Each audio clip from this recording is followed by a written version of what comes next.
What happens when America's most outspoken daytime host collides with one of the world's most controversial royals? That was the question hanging in the air the morning Meghan Markle sat across from Joy Behar on The View. What began as a polite conversation quickly unraveled into one of the most tense and unforgettable clashes daytime TV has ever staged. Smiles cracked into sharp questions. Careful answers sharpened into comebacks. And by the end, the studio itself seemed to hold its breath. The set gleamed under warm lights, a cream and brass tones, a table polished like a stage prop, the audience buzzing with caffeine and expectation. Whoopi Goldberg opened the show with her trademark calm, greeting the crowd with a smile that said you're in safe hands. Joy followed with her brisk wave, equal parts hello and warning. She was ready for sparks. Then Meghan entered her ivory dress, immaculate hair, the picture of poise. The audience leapt to their feet, clapping with that particular brand of daytime earnestness. Meghan's smile was controlled,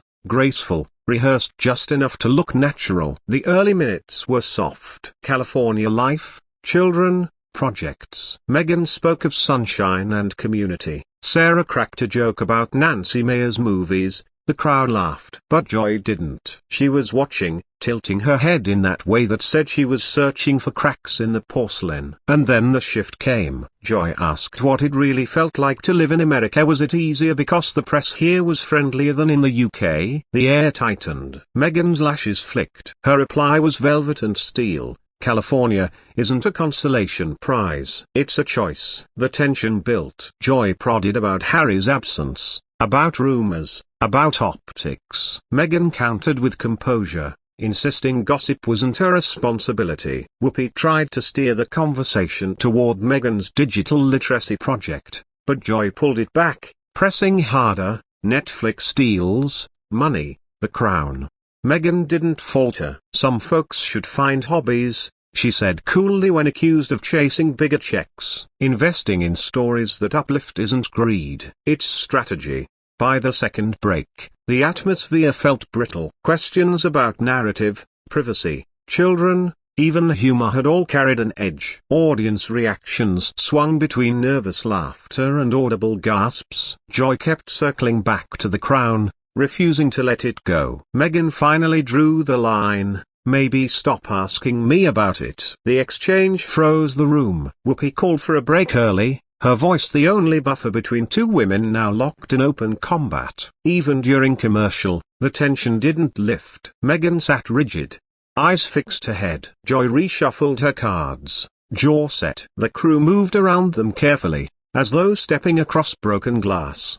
By the final segment, the clash had become impossible to disguise. An audience question accused Meghan of sounding condescending. She met it with honesty, admitting her guardedness was armor learned from experience. For a fleeting moment, there was softness. And then Joy struck again, blunt as ever. Are you asking Netflix for more money? Yes or no? Meghan's answer landed like a hammer. I'm asking that my work be valued. If that offends people, they should ask themselves why they're comfortable underpaying women, especially women of color, for telling stories that aren't meant to flatter them. The studio fell silent. Joy leaned in, her voice soft but cutting. Here's what offends people. They think you've made a career of lecturing them from a Montecito mansion about how hard your life is. That was the breaking point. Meghan's composure cracked just enough to reveal the fire underneath. If you think survival is a lecture, I don't know what to tell you. The two women stared each other down, the audience frozen, sensing the storm just about to break. Whoopi's voice cut in like a referee's whistle, announcing a break that wasn't really a break or just an emergency stop before the table itself splintered.